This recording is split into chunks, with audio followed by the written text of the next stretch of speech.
Morning students, कल हमने बेटे अपनी 3.8 एक्सरसाइज करी थी ट्रिग्नोमेट्री की। उसमें कल हमने बेटे अपने 4 फॉर्मूलाज के बारे में स्टडी किया था। सीडी जो हमारे फॉर्मूलाज थे उसके मैंने आपको कुछ क्वेश्चन दिए थे, तो आपने वो होप है कि आपने वो करके दे दिए होंगे, तो आप मेरे को सेंड भी कर देना बेटे। तो अभी उनकी प्रैक्टिस कर लेना अच्छे से। जो हमारी 3.8 एक्सरसाइज एलिमेंट्स की बुक में, तो उसके सीडी जो आपके फॉर्मूलाज है ना, उनको बेटे अच्छे से अपनी रिवीजन कर लेना। आज हम बेटे जो हम करेंगे ना solution of trigonometric equation, solution of trigonometric equation बेटा हम इसके बारे में स्टडी करेंगे। तो इसको आपको अच्छे से समझना है बेटा, ये बहुत ज़्यादा इंपॉर्टेंट टॉपिक आपका बेटा। ये 11th क्लास में है, बट इसका 12th क्लास में बेटा दोबारा सीरीज होगा। जो इसकी रिजल्ट आएंगे ना, वो आपको 12th में बहुत हेल्प करेंगे। तो मैं आपके लिए पहले एक बार रिजल्ट लिख देता हूँ, तीनों रिजल्ट मेरे को क्या है वो और कैसे वो आए बेटा। देखो फर्स्ट वाला जो मेरा रिजल्ट है बेटे, अगर आपकी इस टाइप का फॉर्मेशन तैयार हो, थर्ड में आपका होगा इस टाइप का, ये हो जाएगा आपका थर्ड में। ये देखिए बेटा ध्यान से, साइन एक्स बराबर साइन वाई ऐसे होगा। तो बेटा मैं क्या कर सकता हूँ, देखो एक्स को मैं क्या अरेंज कर सकता हूँ बेटे, एन पाई प्लस माइनस 1 की पावर एन वाई, और यहाँ से बेटा X is equal to 2n pi plus minus Y, और यहाँ से x is equal to N pi plus Y. बेटा ये मेरी बहुत ज़्यादा इंपॉर्टेंट ये तीनों मेरी फॉर्मेशंस हैं, तो आपको इनको अच्छे से समझना और अप्लाई करना है। देखो अगर मैं आपसे ये कहूँ कि x square plus x minus 1, अगर यहाँ से x की वैल्यू निकालो, तो वैसे हम सोल्व करते थे ना बेटे, आप मेरी x की वैल्यू जा जाती थी। तो यहाँ पे भी मेरे को ऐसे ही सोल्व करना पड़ेगा इक्वेशंस को, सोल्यूशन ऑफ ट्रिग्नोमेट्रिक इक्वेशन। जो मेरी ट्रिग्नोमेट्रिक इक्वेशन आएगी वहाँ से हमें वैल्यूज निकालनी है, बट उसमें जो एंगल्स होंगे ना, एंगल्स में तो एंगल्स की वैल्यू हम निकालते हैं जनरली। बट आप जैसे कि ये भी जानते होंगे कि मेरे पास जैसे साइन 45 होता है, जो मतलब 5/4, वो उस पर वैल्यू आती है 1/√2। तो बेटा जरूरी नहीं है कि 5/4 पे है बेटा, अभी भी बहुत सारे एंगल्स होते हैं, रिपीट होते रहते हैं, तो मेरे को 1/√2 मिलता रहता है। तो हम इन जो मेरी ये फॉर्मेशन है, इनसे हम उन्हीं वैल्यूज के बारे में जानेंगे कहाँ कहाँ पर मेरा 1/√2 पॉसिबल है। जितनी भी वैल्यू है ना पॉसिबल, सारी की सारी मैं इन फॉर्मूला से बेटा निकाल सकता हूँ। जैसे अगर मैं बात करूँ साइन पाई/4 बेटा 1/√2 होता है, और अगर मैं साइन पाई माइनस पाई/4 करूँ बेटा, ये भी साइन पाई/4 होगा। और अगर मैं इसको यहाँ पे सोल्व करूँ तो 3 पाई/4, इसका मतलब बेटा देखो 45 हो गया, और साइन 135 बेटा, ये दोनों मेरे सेम वैल्यू देते हैं। देखो एक तो मैंने ऐसे ही निकाल ली सिंपल, क्योंकि ये 0 से लेके 360 के बीच में ही है, इसलिए तो मैंने आसानी से निकाल ली बेटा। और जो वैल्यू आएगी ना जो 360 के ऊपर हो जाएंगी, वो मैं इन फॉर्मूला से बेटे निकाल लूँगा सारी की सारी। तो फिलहाल आप ऐसे क्या करना बेटे कि इन फॉर्मूलों को अप्लाई करके मैं एंगल्स की डिफरेंट वैल्यूज निकाल सकता हूँ कि मेरा 1/√2 कहाँ पर आएगा। जितनी भी पॉसिबल वैल्यू होंगी आपकी 1/√2 की, आप इनका यूज करके निकाल सकते हैं किसी भी फॉर्मेशन में, किसी भी एंगल के जरिए, किसी भी फॉर्मूले के जरिए। देखो जैसे दो तो हमने यहाँ से पता करी ना बेटा, जैसे मेरा एंगल्स यहाँ पे कोई भी एंगल रहा होगा बेटे, देखो एक तो मेरी आली वाला थीटा पाई/4, एक आई 3 पाई/4। देखो इनफाइनाइट होती है बेटा, इनफाइनाइट 1/√2 इनफाइनाइट पोजीशन पे मिलता है मेरे को। एंगल की रिपीटेशन होती रहेगी, 1/2 आता रहेगा बेटे। अभी देखो हम कैसे इसको अप्लाई करते हैं बेटे। एक बात और ध्यान में रखना हमेशा के लिए कि वैसे तो मेरे एंगल्स जो होते हैं ना बेटा, वो 0 से लेके 360 तक ही होते हैं, बट जो बाद में एंगल आते हैं ना बेटा, उनमें होती है रिपीटिशन। तो वो रिपीटिशन से जैसे एक चक्कर पूरा हो ना बेटा, उसके बाद 2 चक्कर पूरा अगर 720 हो जाएगा बेटा, उसके बाद एंगल, तो वो तो रिपीटिशन है सिंपली। तो मेनली एंगल का 0 से लेकर 360 तक बाद में रिपीटिशन होती है, बट जो वैल्यू है वो आपकी रिपीट होती रहती है। तो ये बात आपको समझनी है। देखो अब आगे बेटे ये बात ध्यान से देखना, जब हम एक्सरसाइज अपनी कर रहे हैं तो मेरा जो प्रिंसिपल सॉल्यूशन होगा ना बेटे, प्रिंसिपल सॉल्यूशन बेटे, प्रिंसिपल का मतलब क्या है आपका यहाँ पे कि जो मेरा मेन है, मेन जो सॉल्यूशन होगा जिसके बारे में हम स्टडी करेंगे। बिकॉज बेटा मेन तो मेरा 0 से लेके 360 तक ही तो है ना, मतलब प्रिंसिपल सॉल्यूशन आपका एग्जिस्ट करेगा 0 से लेके 2 पाई, ये होगा रेडियन में, और 0 से लेके 360 डिग्री बेटा, ये मैंने आपके लिए लिख दिया डिग्री की फॉर्म में। तो बेटा कई बार आपसे क्वेश्चन पूछ रहा हो कि प्रिंसिपल सॉल्यूशन बताओ, इसका क्या बताओ प्रिंसिपल सॉल्यूशन। तब बेटा मैं इसके जितने भी पॉसिबल एंगल है ना, मैं वो निकाल दूंगा 0 से लेकर 2 पाई के बीच में। जैसे हमने पीछा जो क्वेश्चन क्या था बेटा अभी, जैसे sin x is equal to 1/√2 था ना, यहाँ से अपना जो x की वैल्यू क्या आई थी पाई/4 और 3 पाई/4। बेटा ये जो दोनों वैल्यूज है ना, ये मेरी इसके बीच में लाई कर रही है, तो इसी को हम बोलते हैं प्रिंसिपल सॉल्यूशन। तो ये बात आप ध्यान रखना, जब भी आपसे प्रिंसिपल सॉल्यूशन बोलेगा तो जो जितने पे भी 1/√2 है ना, जितनी भी वैल्यूज है मेरी 1/√2 पे, जितने भी एंगल हैं, जितने भी एंगल है जिन पे मेरे को 1/√2 मिलता है, इसके बीच में वो मैं फाइंड कर दूंगा प्रिंसिपल सॉल्यूशन के लिए। इसके बीच में जितने भी एंगल होंगे ना मेरे 1/√2 के लिए, वो हम फाइंड कर देंगे। तो मेरी बात क्या है, प्रिंसिपल सॉल्यूशन आपका इसके बीच में रहना चाहिए बेटे, इसके बीच में ही आपका प्रिंसिपल सॉल्यूशन रहेगा बेटे। अब बात करते हैं जनरल सॉल्यूशन की। जनरल सॉल्यूशन में क्या होगा, आपके जितने भी एंगल होंगे, जैसे 1/√2 पे कौन कौन से एंगल है जो मेरे को वैल्यू 1/√2 देते हैं, ऐसे कौन कौन से एंगल है जो मेरे को 1/√2 देते हैं, वो सारे के सारे जनरल सॉल्यूशन में आएंगे बेटा। इनफाइनाइट होता है तो कितना भी चलता रहेगा इन्फिनिटी तक, तो 4-5 वैल्यू निकाल के मैं डॉट डॉट लगा दूंगा, या फिर जनरली मैं इसको छोड़ दूंगा ऐसे ही। तो ऐसे आप निकालोगे जनरल सॉल्यूशन। प्रिंसिपल में क्या बताया मैंने कि 1/√2 किस किस एंगल पर मिलता है इस इंटरवल के बीच में, वो आप निकालोगे ओनली, तो वो होता है प्रिंसिपल सॉल्यूशन। अब मैं आपको इसके हिसाब से बेटा एक क्वेश्चन करके दिखाता हूँ। हम पहले निकालेंगे प्रिंसिपल सॉल्यूशन, फिर हम निकालते हैं जनरल सॉल्यूशन। अभी देखो हम कैसे निकालते हैं बेटे इसको। आपके लिए मैं क्वेश्चन ले रहा हूँ, sin x = 1/2। बस मैंने ये लिख दिया बेटा। ऊपर आपका लिखा मिलेगा find the principal solution. Principal solution आपको ये निकालना है बस इसका। आप समझ गए होगे बेटा, मतलब मेरे को x की वैल्यू निकालनी है, x की ऐसी पॉसिबल वैल्यूज जिसके ऊपर 1/2 आए और वो 0 से 2π के बीच में, हालांकि बहुत सारी होती है ना, बट प्रिंसिपल की बात कर रहे हैं। देखो आप क्या करते हैं इसमें, सबसे पहले बेटा जो मेरा जो फॉर्मेशन है ना, इस फॉर्मेशन में इसको लेके आओ। देखो इधर आपको साइन दिख रहा है, बट उधर आपका साइन है ही नहीं। बट बेटा मैं इतना जानता हूँ कि 1/2 किस पे होता है आपका बेटा, वो होता है आपका sin π/6 पे, 30 पे होता है बेटा वो। अभी आपको रेडियन में डील करनी है, डिग्री में नहीं करनी है, आपको रेडियन में आपको पता होना चाहिए। तो sin π/6 बेटा आपका हो जाता है ये। देखो फॉर्मेशन को कंपेयर करो, आपके पास सीधी फॉर्मेशन आई हुई है बेटे। अभी हम इसको कंपेयर करके मैं ऐसे लिखने वाला हूँ बेटे, साइन के साथ x की वैल्यू ना, देखो ऐसे लिख लो, x = क्या है, n पाई है, और प्लस -1 की पावर n बेटा इनटू में y है। कंपेयर करो बेटा, y की वैल्यू मेरे पास π/6 है, तो आप यहाँ पे π/6 रख दो, सिंपली बस ये आपको करना है। तो x = n पाई प्लस -1 की पावर n इनटू π/6 बेटा, x रख दिया और ये y रख दिया। अभी यहाँ से देखो मेरी वैल्यू जाने वाली है, कैसे हम निकालते हैं वैल्यूज को प्रिंसिपल सॉल्यूशन में बेटा। एक बात मैंने आपको बताई है, वो देखो ध्यान से, जो यहाँ पे ये आपको n दिख रहा है बेटा, n तीनों में n बिलोंग्स टू z बेटे। n आपका जो होगा ना वो आपका इंटीजर होगा, और बेटा इंटीजर क्या होते हैं देखो ध्यान से, ये होते हैं बेटे आपके इंटीजर्स, मतलब होल नंबर्स होते हैं, नेगेटिव और पॉजिटिव, मतलब पॉजिटिव और नेगेटिव होल नंबर्स। मतलब सिंपली याद रखना बेटा, ये मेरे इंटीजर्स जो होते हैं बेटा, ये होता है डेसिमल की फॉर्म में, वो नहीं होते, ये आपके इंटीजर्स है। इनकी जगह पे बेटा आप प्लेस करोगे, इनकी जगह पे आप ये प्लेस करोगे सारे के सारे। तो ये आप ये वैल्यूज आप रख के अभी हम चेक करते हैं। देखो हमारा सॉल्यूशन, सबसे पहले बेटे यहाँ पे लिख देता हूँ n बिलोंग्स टू z बेटे। अभी मेरे को इसमें अपना सॉल्यूशन बताना है। देखो मतलब किस किस वैल्यू के ऊपर x की कौन कौन सी वैल्यू है कि मेरे को 1/2 मिल जाए, और वो प्रिंसिपल मतलब क्या बात कर रहा है बेटा, 0 से 2π के बीच में ही रहनी चाहिए वो। अभी हम चेक करते हैं, मतलब 0 से लेकर 360 के बीच में ही होनी चाहिए। अभी बेटे मैं चेक करके देखता हूँ बेटा, n की वैल्यू पहले मैं 0 प्लेस कर रहा हूँ, क्योंकि रख रख के मेरे को चेक करनी है। n की वैल्यू मैंने 0 प्लेस कर दी बेटा, 0 × π -1⁻0 and π/6 बेटा, तो 0 हो गया, और किसी के पास 0 बेटे 1 होता है।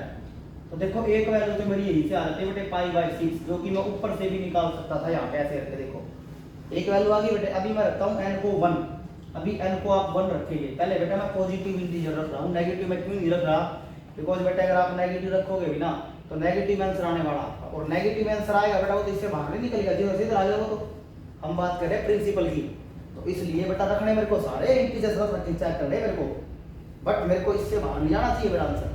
जब मैं -1 की वैल्यू रखूंगा, रखनी वो भी है, बट वो इससे बाहर निकल जाएगा, तो मैं वो कंज्यूम नहीं, वो मैं नहीं लूंगा, वो मैं जूम नहीं करूंगा ना, मैं उसको मानूंगा बेटे। अभी देखो अभी क्या होता है बेटे, अभी हम रखेंगे n = 1 इसी में, ये आपकी n = 1 रखेंगे अभी। फॉर n = 1 के लिए आपका क्या होगा, 1 × π -1 की पावर 1 and π/6। तो ये पाई रहता है बेटा, -1 की पावर ओड है, माइनस ही रहेगा बेटे वो। तो देखो यहाँ से क्या आ जाता है बेटे, 5π/6 एलसीएम लेने के बाद, तो ये आपका आ जाता है आंसर बेटा। ये दो वैल्यू मेरी आई हैं, और ये इसके बीच में ही लाई कर रही है। अभी आपको अगर समझ में नहीं आ रहा बेटा, इसको बदल के देख लेते हैं कि ये है या नहीं है। तो 30 बेटा बिल्कुल ये उसके बीच में है देखो।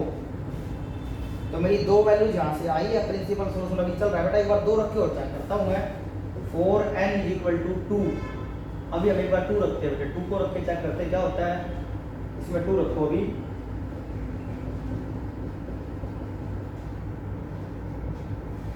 बेटा पावर में 2 है ना, तो इवन है, तो इवन पॉजिटिव रहेगा वो। 2π + 5/6 बेटा आगे मेरे को पढ़ने की जरूरत ही नहीं है इसमें।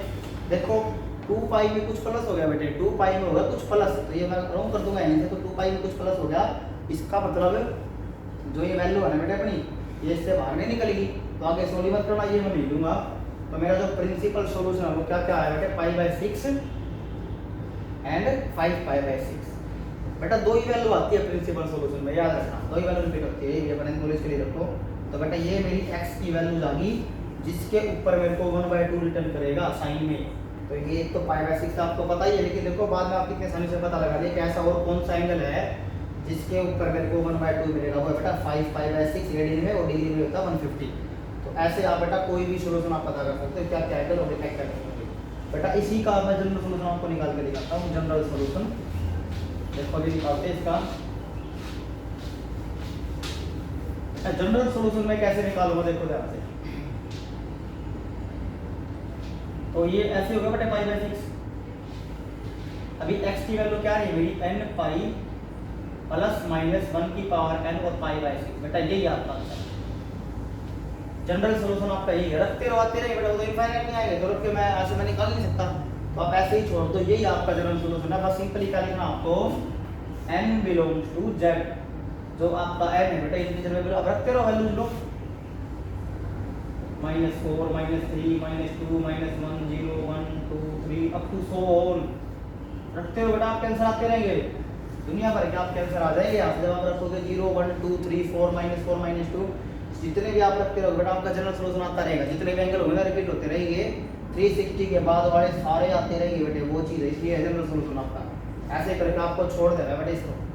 अभी मैं आपको कुछ एक फॉर्मूला और बताता हूँ बेटा, ध्यान से देखना।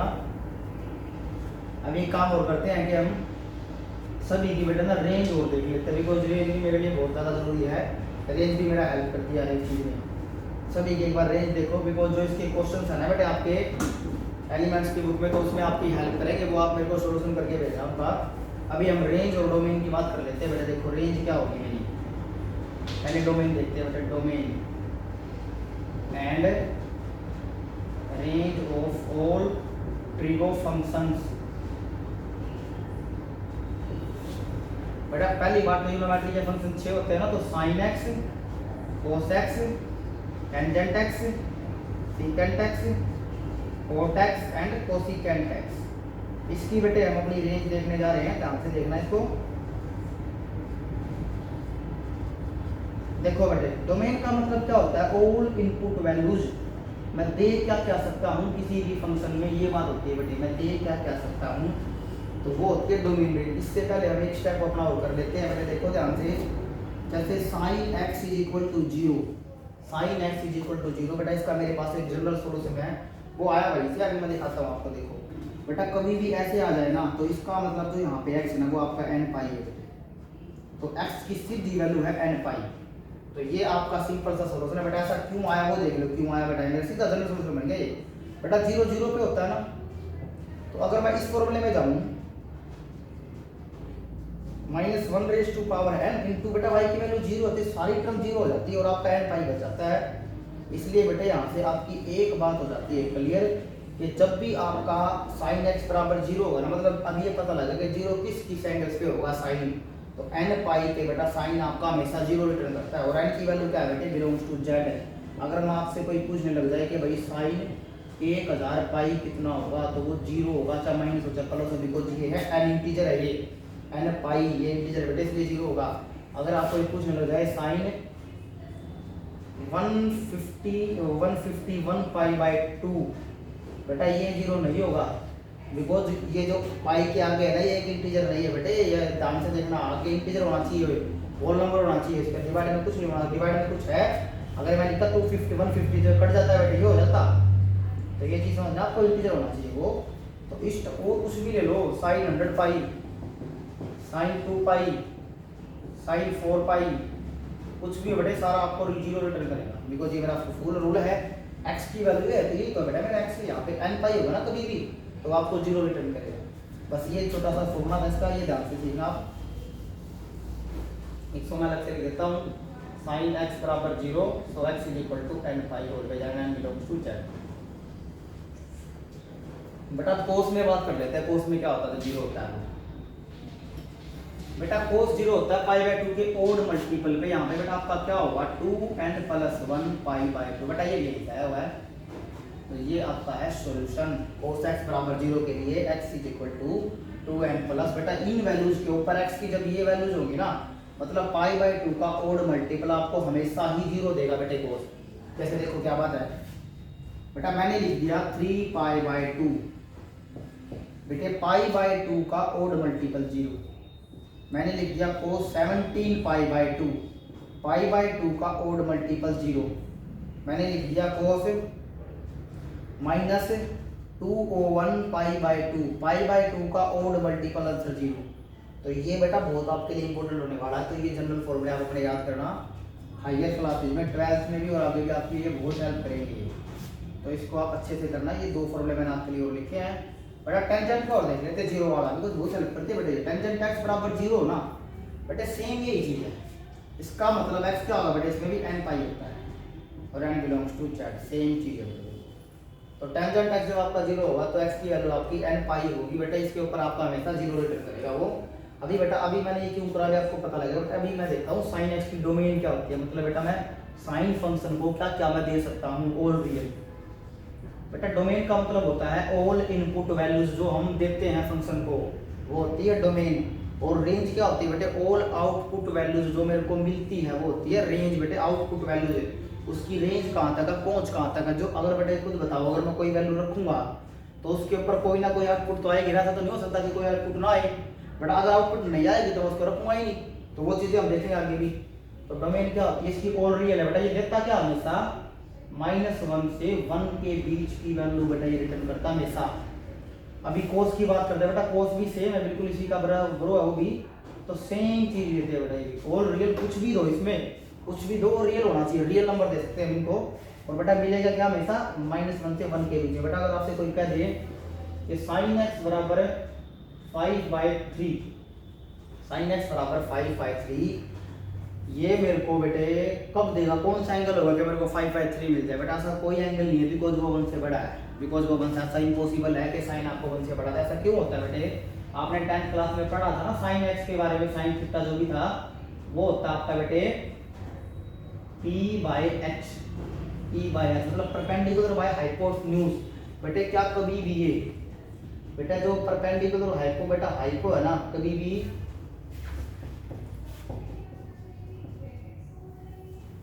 बेटे हाइपो जो है कभी भी वो p से बेटे बड़ा हो ही नहीं सकता, हाइपो कभी भी p से बड़ा नहीं हो सकता। इसलिए बेटा ये ऑलवेज 1 से लेस वैल्यू रिटर्न करता है, ऑलवेज। इसलिए बेटा यहाँ से पता लग रहा है मेरे को h कभी भी बेटा क्या नहीं हो सकता, वो h बेटा p से बड़ा होता है, मतलब जो p है ना वो कभी भी h से बड़ा थोड़ी बेटे। h जो p है ना अपना p, वो कभी भी h से बड़ा नहीं हो सकता बेटा। जो h होता है वो हमेशा p से बड़ा होता है परपेंडिकुलर से।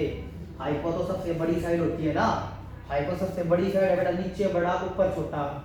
अगर कभी भी डिनोमिनेटर बड़ा हो और नोमिनेटर छोटा बेटा, वो हमेशा 1 से लेस ही तो रहेगा ना, इसलिए ऐसा होता है। मैं छोटी सी बात याद रखना, हाइपोटेन्यूज हमेशा बड़ा होता है, बड़ी साइड होती है वो, और वो साइन के फॉर्मूले में नीचे आता है ना, तो बड़ी साइड नीचे छोटी ऊपर, तो 1 से छोटा हो, ये चीज है बेटा। अभी यहाँ से 10 की बात करते हैं, 10 की डोमेन क्या होगी बेटे। मैंने आपको बताया मैं ऐसी वैल्यू देता हूँ कि function should be defined, function हमारा बेटा डिफाइंड रहना चाहिए।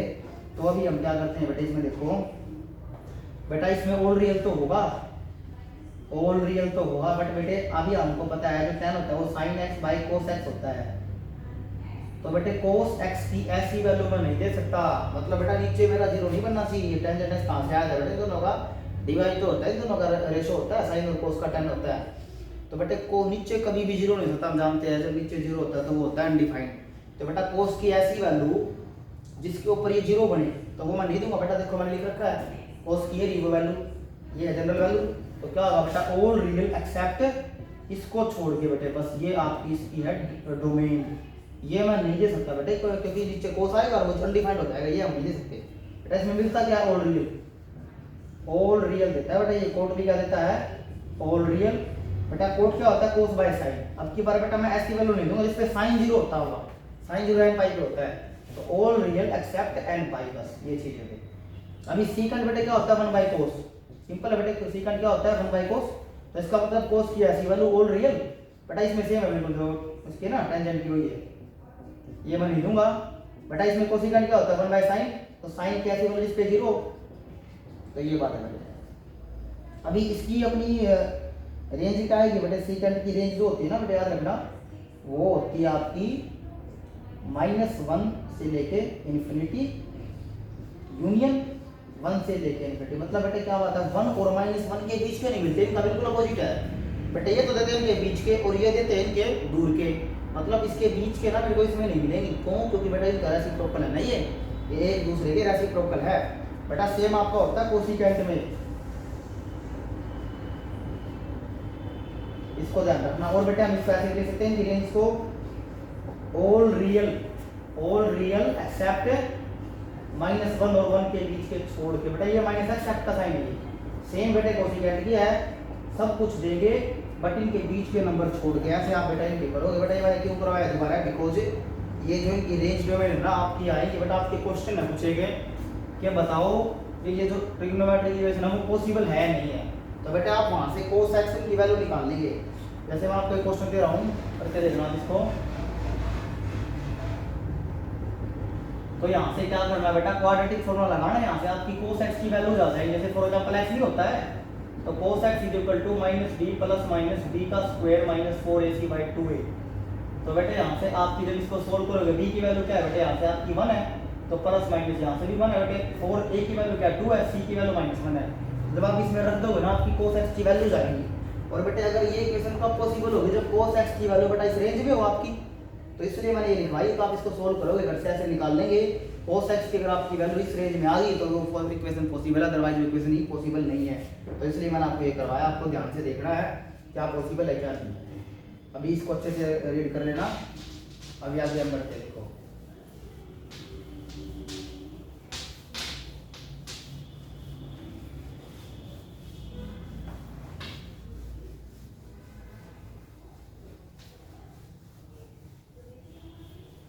अभी हम बेटे कुछ एक क्वेश्चन अपने और कर लेते हैं इसके ऊपर।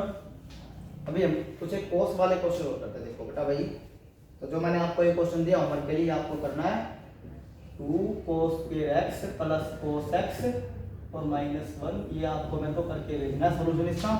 अभी हम आगे बढ़ते हैं। देखो अभी इसके बेस पर क्वेश्चन करते हैं बेटे कि कैसे क्या वैल्यू आएगी मेरी। बेटे मैंने यहाँ पे रख लिया इसको √3/2 बस। अभी मेरे से ये पूछ रहा है कि फाइंड द जनरल सॉल्यूशन, मतलब x की ऐसी वैल्यूज जिसके ऊपर मेरे को √3/2 मिलता है। जनरल बताओ इसका क्या होगा, क्या आंसर होगा। तो बेटे पहले देखो मिनिमम वैल्यू क्या है, √3/2 पहले मिनिमम मिलता किस पे है बेटा, वो मिलता है मेरे को कोस, ये होता है बेटा अपना 30 के ऊपर। तो 30 क्या होता है अपना π/6। तो यहाँ से बेटा √3/2 होता है कोस में 30 के ऊपर, तो ये अपना होता है बेटे। इसके बाद क्या होगा अभी बेटा, देखो ये कंपेयर कर लो, cos x बराबर cos y, cos x बराबर cos y। अभी देखो क्या होता है बेटा, स्पेशली इसका x is equal to 2n pi y बेटा, ये रहा बस।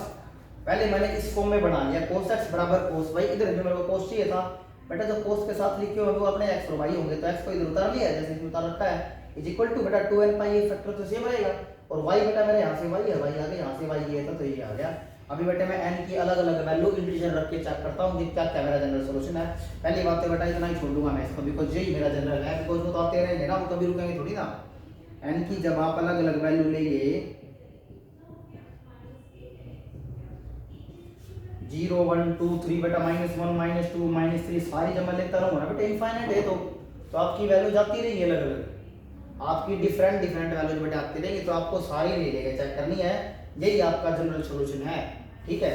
इसी क्वेश्चन में बेटा हम बात करते हैं प्रिंसिपल सॉल्यूशन की, या आपका जनरल सॉल्यूशन, ऐसे ही छोड़ देंगे इसको, जनरल सॉल्यूशन। अभी बात करते हैं बेटे हम प्रिंसिपल सॉल्यूशन की। प्रिंसिपल सॉल्यूशन देखो क्या होता है अपना। प्रिंसिपल सॉल्यूशन बेटे हम कैसे निकालेंगे, देखो मतलब हमें पता है बेटा प्रिंसिपल आपका 0 से लेकर 2 पाई के बीच में ही रहना चाहिए। तो अभी बेटा मैं रख के देखता हूँ, पहले मैं 0 रख के चेक कर रहा हूँ। 0 रखते बेटा इनको 4n इज इक्वल टू 0 रख दो इसमें बेटा, ये सारी टर्म 0 हो जाती है। उधर बेटे मेरा ये आ गया। यहाँ से देखो बेटा आपकी दो वैल्यू बेटे, एक प्लस में और एक माइनस में। बट बेटा एक बात खुद बताओ, क्या मैं माइनस वाली लूंगा? बिकॉज माइनस वाली उसमें नहीं है ना मेरी जो रेंज है। प्रिंसिपल सॉल्यूशन का जो इंटरवल है, प्रिंसिपल सॉल्यूशन का इंटरवल उसके बीच में ये है ही नहीं, बिकॉज ये नेगेटिव इधर हो गए। तो ये मैं नहीं लूंगा। मैं अपना बेटा मेरा एक तो आंसर आ गया π/6। अभी मैं रख के देखता हूँ बेटा 1। अब हम 1 को रखते हैं, 0 के बाद 1 को। n इज इक्वल टू 1 रखो। तो जब मैं इसमें 1 रख रहा हूँ 2 इंटू 1 2 पाई बेटा, ये आपका आ जाता है यहाँ से।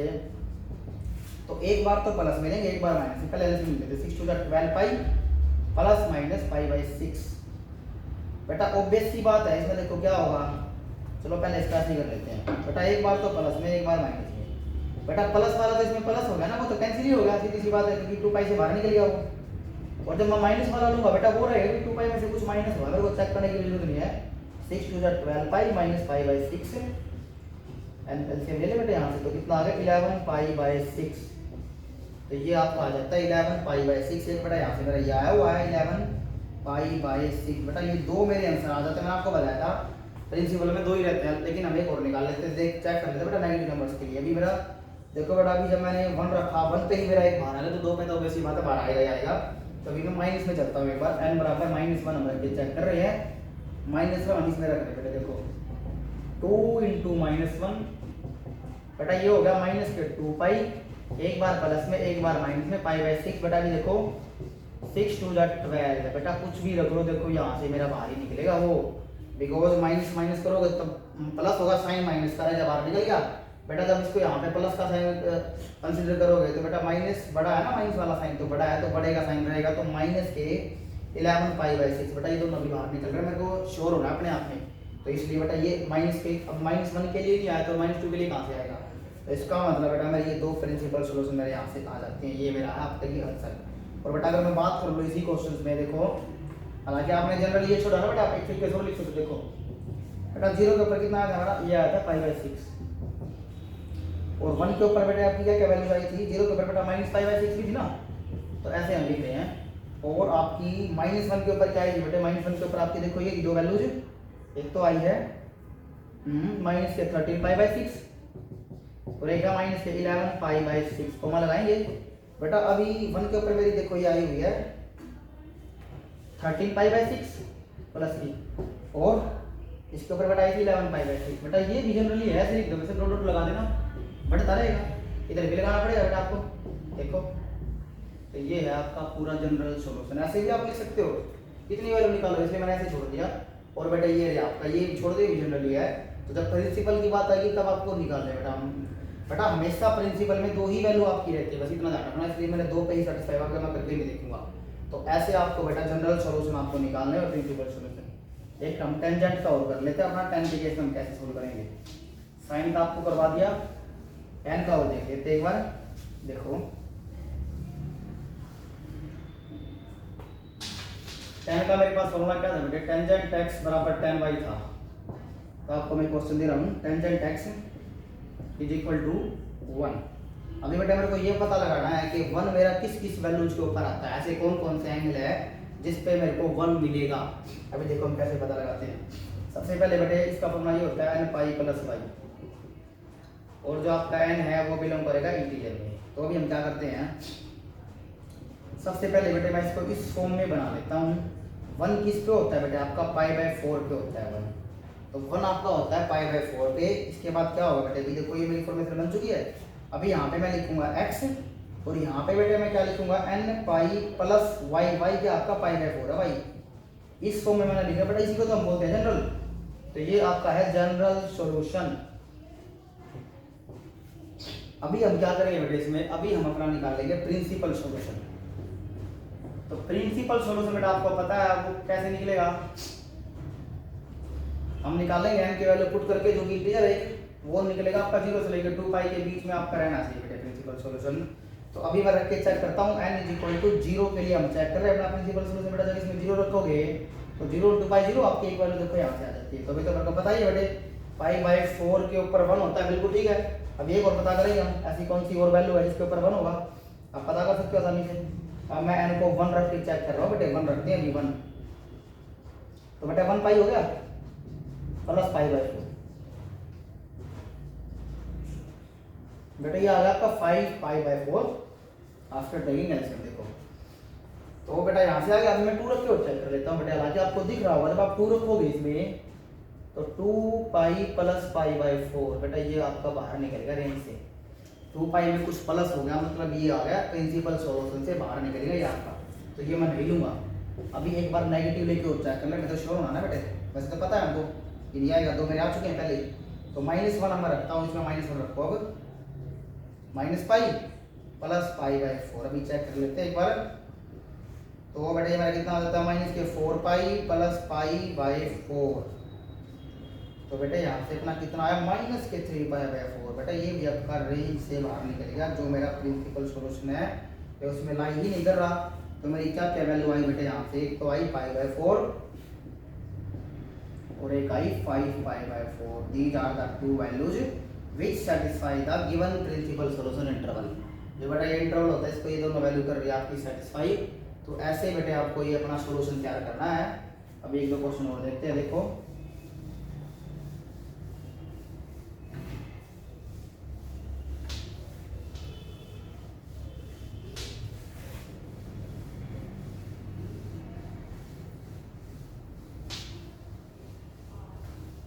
देखो बेटे वो आपको करना है, मैं स्टार्ट करके क्वेश्चन करके दिखा रहा हूँ।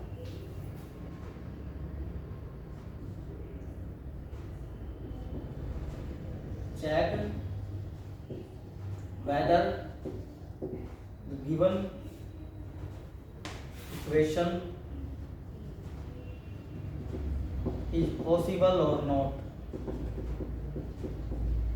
चेक करना है कि बेटा ये पॉसिबल है नहीं। मैं आपको इक्वेशन लिख के दे रहा हूँ यहाँ से।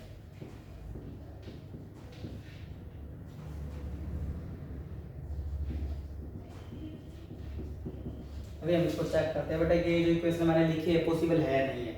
तो अभी हम चेक करते हैं। देखो फॉर्मूला क्या है, मैंने क्वाड्रेटिक फॉर्मूला जो हमने पिछली क्लास में पढ़ा था मैं उसको यहाँ पे लिख रहा हूँ आपकी क्वाड्रेटिक इक्वेशन के लिए। यहाँ पे जो है ना वही तो आता है बेटा, उसी की तरह वैल्यू निकाल दो, यहाँ पे होता है।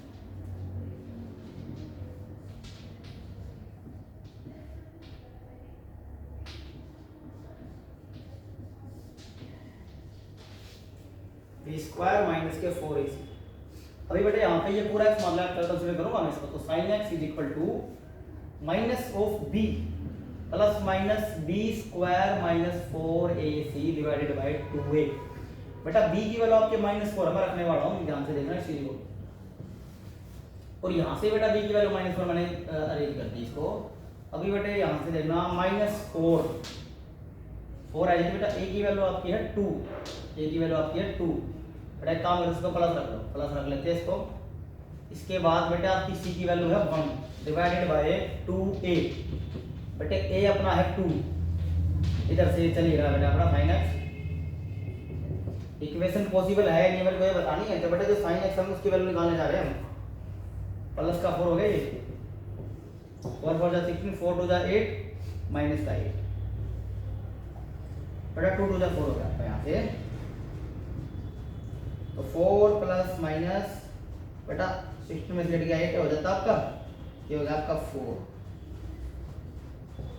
अभी बेटा अगर मैं इस पे काम करूं तो आपका कितना आएगा यहाँ से बेटा। 8 का रूट होता है 2√2, 8 का रूट होता है 2√2। इसको फोड़ करो बेटा, यहाँ से आपका 2 कॉमन आ रहा है, 2 कॉमन आ गया बेटा, ये बच गया 2, यहाँ से बचा √2/4।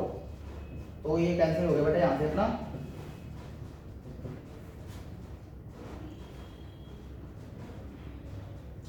तो 2 प्लस माइनस √2/2।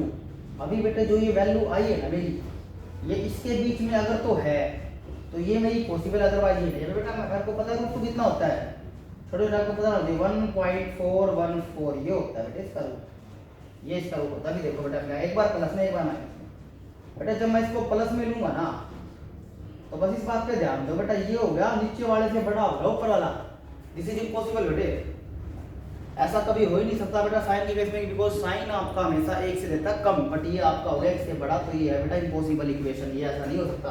हालांकि दूसरी वैल्यू आपको सेटिस्फाई कर रही है, देखो ये तो कर जाएगी बेटा सेटिस्फाई, बट वो तो नहीं कर रही ना, दोनों करनी चाहिए। तो इसका मतलब बेटे this equation is not possible, because जो आपकी साइन की वैल्यू रिटर्न हुई है ना, जो आपकी साइन की वैल्यूज आई हैं बेटे वो रेंज में नहीं है साइन की, sine can never be equal to this, वो ऐसा बेटा हो ही नहीं सकता कभी भी, तो ऐसी इक्वेशन क्यों पॉसिबल होगी, बस ये चीज आपकी इस इक्वेशन ये कभी भी पॉसिबल आपकी नहीं हो सकती है। ऐसे आपको बेटे क्वेश्चन करने हैं।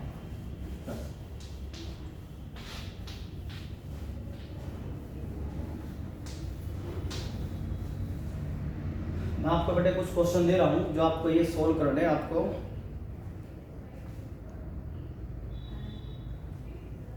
देखो बेटे क्वेश्चन लिखो, आपको सोल्व करने हैं ये।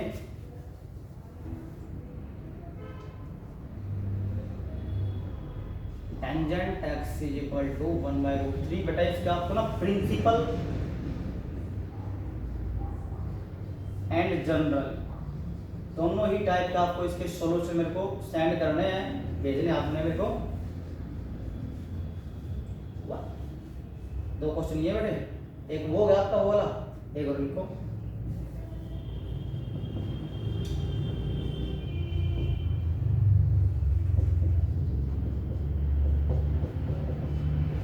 तो बेटे 2 ये और 2 ओवर एक्सरसाइज में आपके बहुत सारे क्वेश्चन होंगे, आपको तो आप ट्राई करोगे, तो ये इन सब का सॉल्यूशन बेटा आपको मेरे को सेंड करना है, अच्छे से आपको ट्राई करना है, और जो भी आपको कुछ भी डाउट है तो आप मेरे से पूछ सकते हो, क्योंकि आपको अच्छे से नॉलेज के साथ स्टडी करनी है। कंसेप्ट तो आपका क्लियर होना चाहिए, मेन तो बड़ा कंसेप्ट ही है, कंसेप्ट आपका क्लियर होगा तभी आप क्वेश्चन अपनी तरफ से अटेम्प्ट कर पाओगे, अदरवाइज आप कंसेप्ट अगर आपका क्लियर नहीं होगा तो जो मैं कराऊंगा बस आप वही रटा रटा नहीं मारना, आपको कंसेप्ट आपका क्लियर होना चाहिए। कंसेप्ट क्लियर करोगे तो आप सारे जो क्वेश्चन आप खुद से अटेम्प्ट कर पाओगे इनको, अदरवाइज आप क्वेश्चन नहीं कर पाओगे। तो आपको अच्छे से सोल्यूशन करना है और मेरे को अपना सोल्यूशन सेंड करना है, और कल का काम जो मैंने दिया था वो भी आपको मेरे पास भेजना है।